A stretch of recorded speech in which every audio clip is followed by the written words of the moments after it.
Inflamaciones. ¿Quiénes hacen sepsis? Hijos de madres que tuvieron ruptura prematura de membranas. También las adultas. Ya de la primera a segunda semana, miren, empiezan a manifestarse las cardiopatías congénitas. Primeramente aparecen aquellas cardiopatías congénitas que generan un aumento de la presión, o la sobrecarga o sobrecarga. ¿Cuáles? Estenosis aórtica, coartación aorta, síndrome de corazón izquierdo, hipoplasia. Posteriormente, después de las 2 semanas, son secundarios a sobrecarga de volumen. SA, CIB y canal A. Cada una de estas entidades patológicas tiene manifestación clínica específica. Por ejemplo, la coartación de la aorta se manifiesta como hipertensión arterial en miembros superiores e hipotensión en miembros inferiores. Por eso la importancia de tomar la presión arterial en las 4 extremidades, ¿no? Y hacer una comparación. ¿Sabemos qué es la PCA? ¿Cómo se va a manifestar? Con el soplo en maquinaria. ¿Dónde? Por debajo del segundo espacio intercostal izquierdo. Y así sucesivamente cada cardiopatía. Posterior al mes de vida y en la etapa del lactante, menor a un año, continúan las entidades congénitas secundarias a la sobrecarga de presión, y aquí empiezan a aparecer las anomalías del músculo cardíaco, las miocarditis y las miocardiopatías. Y las secundarias aparecen principalmente de hipertensión arterial y procesos infecciosos sistémicos. Mayores a un año ya pasó durante todo este tiempo, probablemente ya recibió tratamiento quirúrgico. Algunos no, algunos sí. Y ahí quedan las lesiones residuales para hacer evento quirúrgico. Otros, cardiopatías congénitas que nunca hemos diagnosticado. Y es muy frecuente, ¿no? Estamos diagnosticando a veces cardiopatías congénitas a los 30 años de vida del individuo. Ahí está. O las cardiopatías congénitas que no quedan corregidas. Y ya empiezan a aparecer más las enfermedades secundarias como hipertensión, hipertoxicosis y fibrosis quística. Entonces, como ven, la etiología es muy variada. Y hay que sospecharlas en todo momento. Algo muy importante con respecto a la fisiopatología o patogenia de la falla cardíaca, lo primero que tenemos que hacer es recordar cómo funciona el corazón en condiciones normales. Sabemos que el corazón derecho recibe toda la sangre venosa, ¿verdad? A través de 3 grandes vasos, que son cava inferior, cava superior y ¿cuál es la otra? Seno coronal. Todos esos traen la sangre desoxigenada, ¿dónde llega? A la aurícula derecha. De la aurícula derecha pasa al ventrículo derecho y del ventrículo derecho al tronco, a la arteria pulmonar y a la circulación pulmonar. Una vez que se oxigena la sangre vuelve al corazón a través de estas 4 venas pulmonares. Llega a la aurícula izquierda, posteriormente pasa al ventrículo izquierdo y del ventrículo izquierdo a la aorta y posteriormente a la circulación sistémica. Eso ocurre en todo individuo. Y esto está determinado por esto, ¿verdad? El gasto cardíaco, la cantidad de sangre que envía el corazón, ¿verdad? En cada uno. Entonces, el gasto cardíaco, ¿de qué va a depender? De 2 cosas: del número de latidos y la cantidad de sangre que bombea el corazón. Pero esta cantidad de sangre, que es el volumen sistólico, depende de 3 factores. Recarga, que es nada más la cantidad de sangre en el ventrículo al final de la diástole. Contractilidad, la fuerza con la que se contrae el corazón, y la poscarga, la fuerza que tiene que romper para que la sangre salga del corazón. Entonces, en el problema de la falla cardíaca, va a estar afectado cualquier componente. Por ejemplo, habíamos mencionado de hipertiroidismo. ¿Dónde creen que afecta? Listo. Aumenta la frecuencia cardíaca y aumenta la poscarga por aumento de la resistencia vascular sistémica. Las miocarditis, ¿dónde? No van a poder bombear. Ni lógicamente. Por cualquier enfermedad donde haya hipervolemia o mayor retención. Entonces, como ven, la etiología afecta uno o más componentes del gasto cardíaco. Entonces, esto es lo que ocurre. Gasto cardíaco disminuye por cualquiera de esos factores que hemos mencionado. ¿Qué creen que va a hacer el corazón o el organismo? Activar sus mecanismos de compensación. ¿Y cuáles son estos mecanismos de compensación? Mayor descarga simpática. ¿Qué va a generar? Aumento de frecuencia cardíaca, mayor resistencia. ¿Para qué? Para que se llegue más sangre al corazón. El otro componente que se activa, sistema renina-angiotensina-aldosterona. Mayor secreción de antidiurética y los péptidos natriuréticos. Toda esta primera activación de mecanismos compensatorios va a dar como resultado esto: retención de sal y agua, más vasoconstricción sistémica. Si se tiene agua, va a aumentar la frecuencia. Si aumenta la resistencia vascular sistémica por vasoconstricción, va a aumentar los cambios. Y este es un círculo vicioso. Va a continuar, va a seguir reteniendo sodio y agua. Porque la cantidad de sangre que sigue llegando al corazón, a pesar de estos mecanismos hormonales, va a ser menos. Entonces va a seguir el círculo. ¿Y qué va a generar inicialmente todo esto? Va a hacer que el corazón aumente de tamaño, lo que se denomina hipertrofia. Pero si este mecanismo sigue años y años y años, el corazón va a llegar un momento en el cual se va a cansar y se va a dilatar. Y las células van a empezar a tener apoptosis. Lo va a llevar a fibrosis. Entonces, el corazón grande, insuficiente, que no va a cumplir con las demandas del día. Este proceso ocurre de manera continua. Entonces, todas las manifestaciones clínicas pues dependen de eso, ¿no? Y las manifestaciones clínicas pues, varían, ¿no? Por ejemplo, ahí tenemos una clasificación de las manifestaciones clínicas dependiendo del componente que está.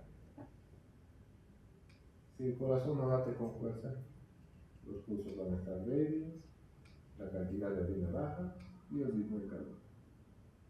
La descarga simpática, taquicardia, sudoración, vasoconstricción, periférica.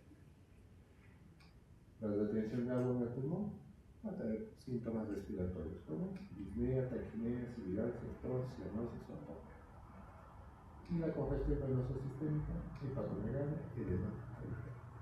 Entonces los síntomas varían dependiendo qué componente neurohormonal esté predominando.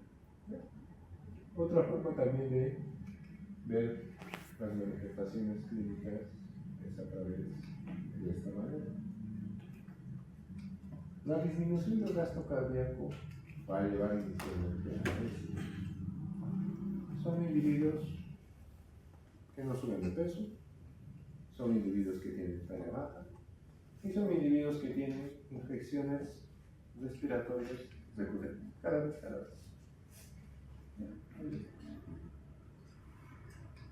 Sudoración, disminución de la diuresis. También se puede evidenciar sobre todo por el descenso del gasto cardíaco, taquicardia, récord hiperdinámico, ritmo galope, pulso paradójico y alteraciones en la percusión sistémica. La congestión venosa pulmonar va a dar generalmente síntomas respiratorios, como tos crónica, disminución en la tolerancia del esfuerzo, dificultad respiratoria, ortopnea, distensión. También se puede observar aumento en la frecuencia respiratoria, grado de dificultad respiratoria y focosistancias y la congestión venosa sistémica, hepatomegalia, purificación yugular y edema periférico. Es muy fácil recordarse de estos síntomas. ¿Ya? Van a escuchar muchas veces que tenemos dos corazones, ¿ya? Un corazón derecho y un corazón izquierdo. ¿Ya? En la insuficiencia cardíaca o falla cardíaca, primero falla el izquierdo. Entonces, cuando falla, ¿qué ocurre? Retiene sangre. O sea, no elimina toda la cantidad de sangre, ¿no? Del ventrículo izquierdo. Esa retención genera un aumento de presión. Y esa presión se transmite de manera retrógrada. ¿Hacia dónde? Hacia el pulmón. Y ahí viene la sintomatología respiratoria. Tos, disnea, dificultad respiratoria, sibilancia. ¿Verdad? Si estuviera predominantemente dañado el corazón derecho, los síntomas son ocurren de manera retrógrada. Disculpización yugular, hepatomegalia y ¿verdad? O pueden presentar manifestación tanto del corazón derecho y el corazón izquierdo.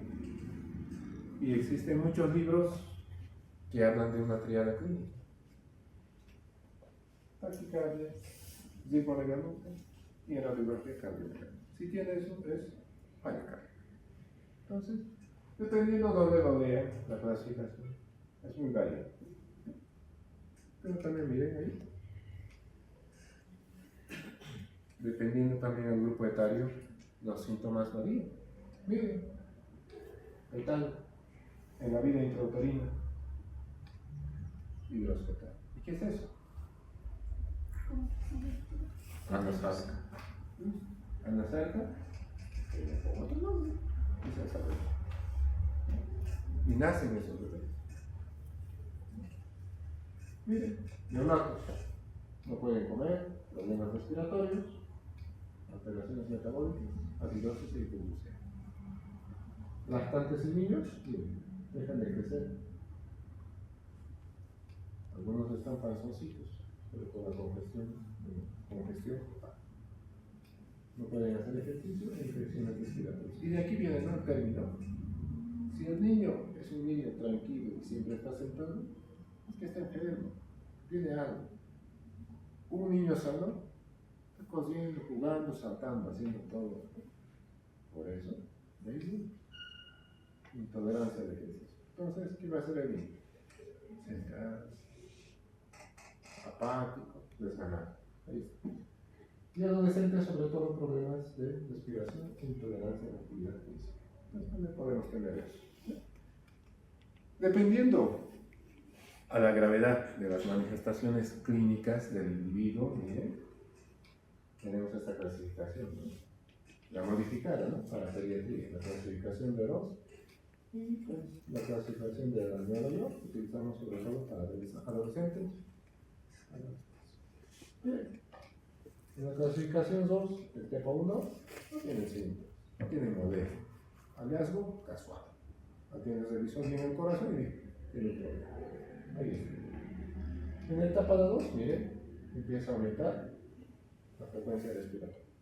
Taquipnea leve, diaporesis mientras come. Significa que cuando come, empieza a sudar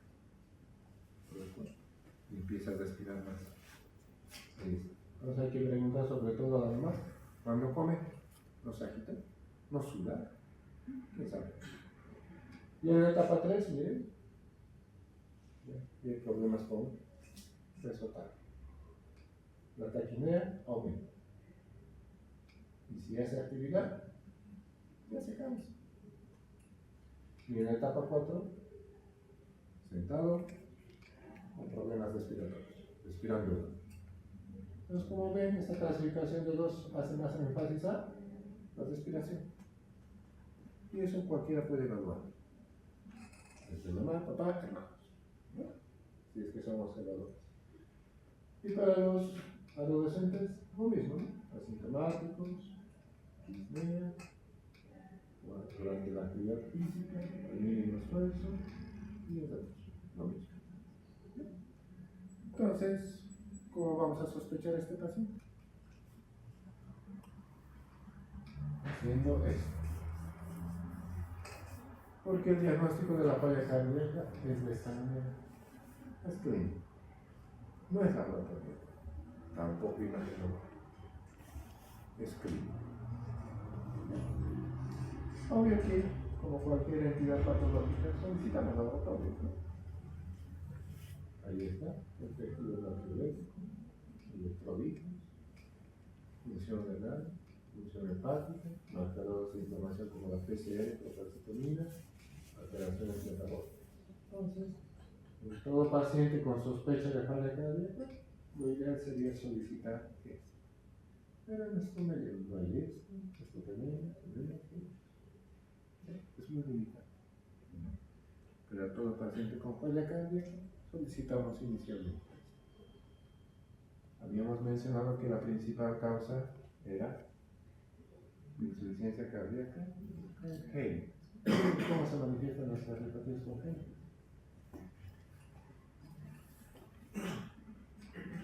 Uno, el corazón está enorme, cardiomegalia, con un índice cardíaco que si es menor a 2 años, 0,6, si es mayor a 2 años, 0,6.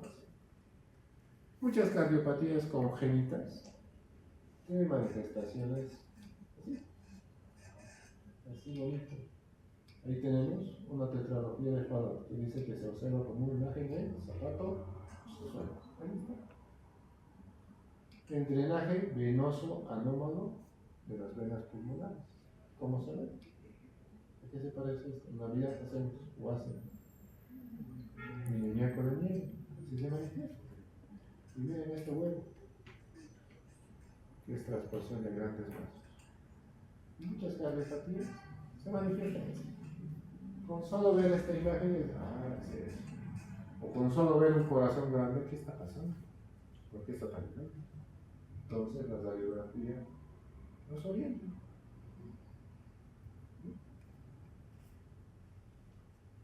Otros estudios más avanzados, no, este no es avanzado, todos lo hacemos, todos lo hemos aprendido y tenemos la obligación de conocerlo, ¿verdad? Que es el electrocardiograma. En la etapa inicial de una falla cardíaca, lo que ocurría era engrosamiento y hipertrofia de cavidades izquierdas, ¿no? Como un mecanismo de compensación. Y esa hipertrofia se tiene que ver, ¿cómo se lo ve? A través del electrocardiograma. ¿Qué refiere que se va a poder observar? Ondas S profundas en B1, B2, ondas L altas en B5 y B6. También vamos a poder evidenciar que hay alteraciones en el ritmo, aumento de tamaño y también bloqueos. Entonces, todo eso podemos evidenciar con el electrocardiograma, ¿no? Entonces, el abordaje inicial lo podemos hacer nosotros, ¿no? Los laboratorios, una radiografía y un electrocardiograma. Eso es accesible para todos. Hay otros, por ejemplo, ecocardiograma o ecocardiograma. ¿Esto qué lo hace? El especialista del corazón. ¿Para qué me sirve? Bien, para valorar cómo está la función sistólica, diastólica del corazón. ¿Cuánta cantidad de sangre? El tamaño de las cavidades, si existe o no cortocircuitos y si existe afecciones en las válvulas cardíacas.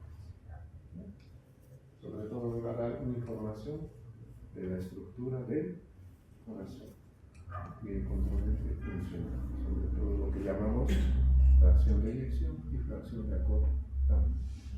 Y también a través de esto se pueden medir las presiones. En cada cavidad existe una presión. Y también me puede decir la presión de la aorta, de los pulmones. Y así también se puede determinar la presión pulmonar para diagnosticar si ya tiene datos de hipertensión pulmonar o no. Otros estudios más avanzados, ¿no? en nuestro medio poco accesible, pero se puede hacer. La resonancia magnética cardíaca. ¿Para qué? Para evaluar la función ventricular y la inmovilidad. Antes de la cirugía, para ver una cardiopatía congénita, ¿qué solicitas? ¿Para qué? Para analizar qué abordaje de tratamiento va a tener. No entramos a ciegas, o no entran a ciegas. Tienen que ver cómo es la cardiopatía y qué se puede hacer. Para eso nos sirve eso. Hay muchas cardiopatías, como habíamos mencionado, que no tienen derecho. Y el tratamiento va a ser para ellos. Miren, estas cirugías grandes, que son una cirugía de gran y importante, hay que ver cómo lo van a hacer. Y también nos sirve para el seguimiento. Cateterismo cardíaco. El cateterismo cardíaco es tanto diagnóstica, en algunos casos, y en otros casos terapéutica, porque se puede dar tratamiento. También me va a dar información de la anatomía, de los cambios hemodinámicos, evaluará la presión pulmonar, también nos dirá si es o no candidato a trasplante cardíaco, nos sirve para estudiar las arterias coronarias y ver las complicaciones postoperatorias inesperadas. Esto de la resonancia magnética, el cateterismo, pues eso ya lo hacen en los hospitales de tercer, cuarto nivel. Otros, angiografía para ver lesiones coronarias.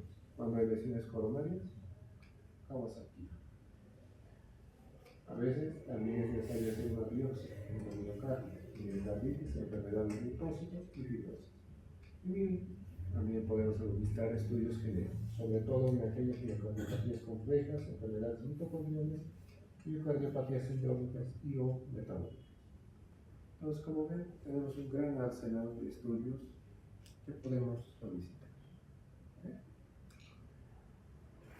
El tratamiento se basa en estos tres parámetros: mejorar la precarga, reducir la poscarga y aumentar la contractilidad. Y esto venía de dónde? Del volumen sistólico.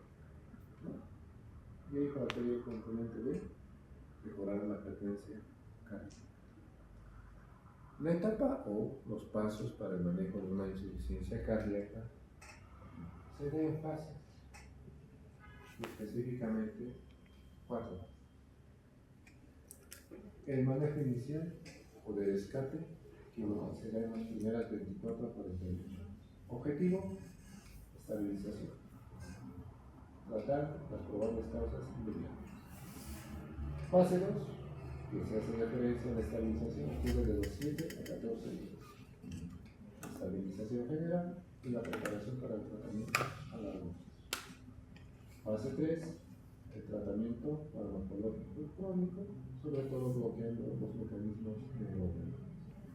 Fase 4, las terapias avanzadas, para casos graves o refractarios o tempranos.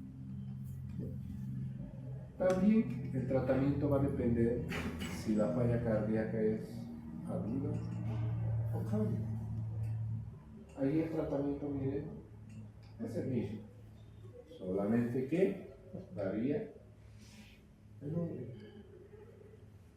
En la falla cardíaca aguda, primero está disminuir la congestión, aumentar la contractilidad y disminuir el ritmo.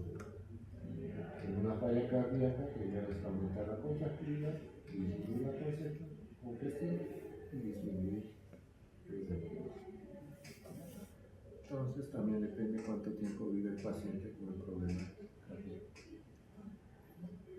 Hay tratamiento general, que es reposo, oxígeno, restringir agua y sodio, peso y nutrición hipercalórica, sobre todo en lactantes que están interesados.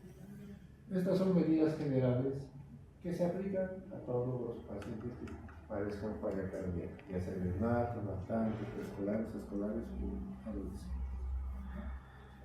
Y el tratamiento es esto: el tratamiento farmacológico. Ahí tenemos los diferentes medicamentos que bajan, que mejoran, que disminuyen y que hacen con la frecuencia cardíaca. Por ejemplo, ahí tenemos medicamentos para disminuir la precardia. ¿Cuáles?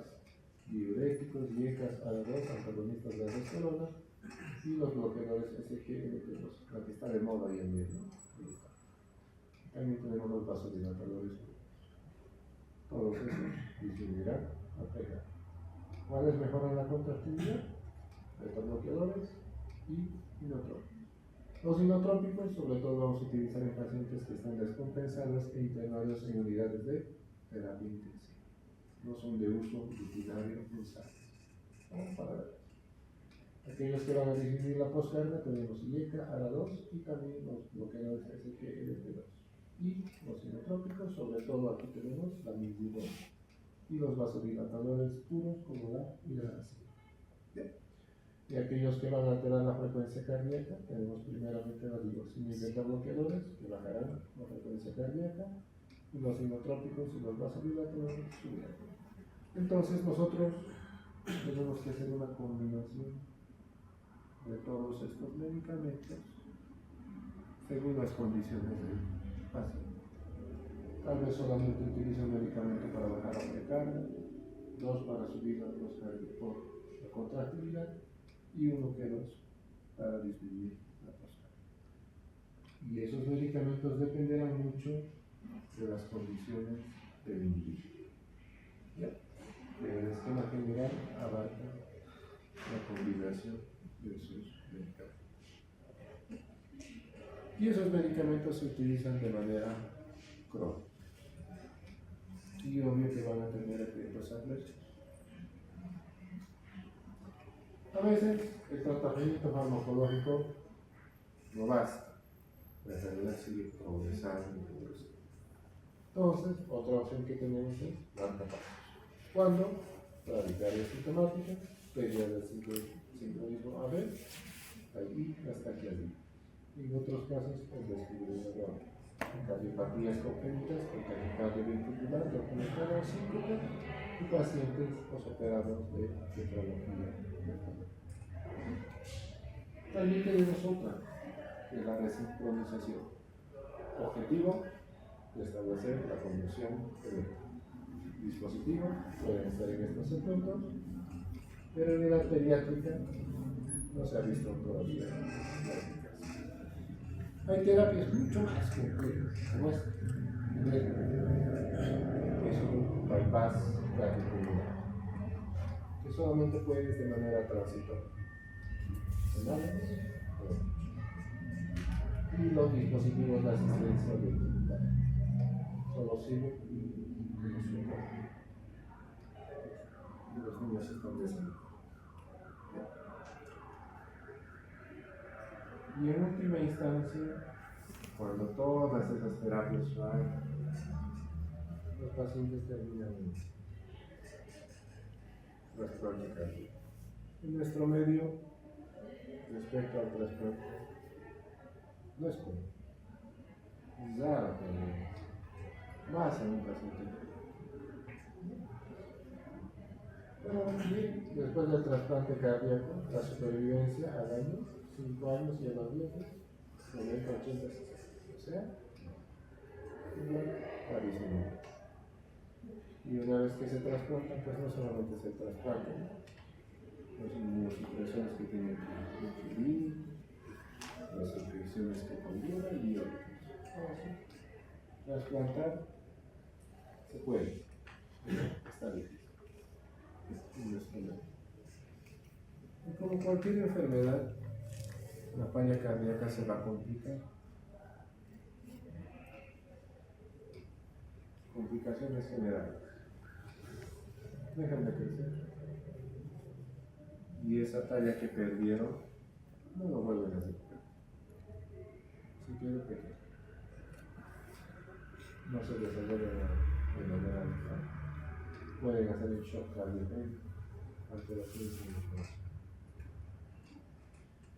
Complicaciones específicas por el tipo de intervención. ¿Tienes? Cardiopatías congénitas, cardiopatías. En una cirugía hay un riesgo alto de qué? De infección. tenga complicaciones postoperatorias como un paro cardíaco durante el evento quirúrgico, después también. Y los medicamentos también que van a ingerir también conllevan a complicaciones. Diuréticos y dolor. Diuréticos principalmente que van a generar alteraciones electrolíticas. Y eso también puede llevar a muerte. Principalmente el uso de la furosemida a dosis altas genera hipocalemia y eso genera trastornos en la cita. Y el pronóstico general es una mortalidad muy alta. A los 5 años, 80% fallece. Y insuficiencia cardíaca, 60%. Entonces el pronóstico es muy malo. Y lo más, algo muy interesante es que muchas cardiopatías no son diagnosticadas. Y llegan en la etapa adulta ya con problemas de hipertensión pulmonar. ¿A los cuales qué se les hace? Vigilar. 30 años que tuvimos para diagnosticar. Mucho, ¿no? Entonces, en conclusión, o en resumen, la insuficiencia cardíaca es nada más que incapacidad del corazón para bombear, o sea, para cubrir las necesidades. Principal causa en edad pediátrica, congénita del corazón. Clínicamente se manifiesta por una tríada de músculos. ¿Cuál era? El corazón grande. Listo. Y el tratamiento se basa en mejorar contractilidad y postura. Y como cualquier otra enfermedad, se cumple. Y el pronóstico es muy malo, más en nuestro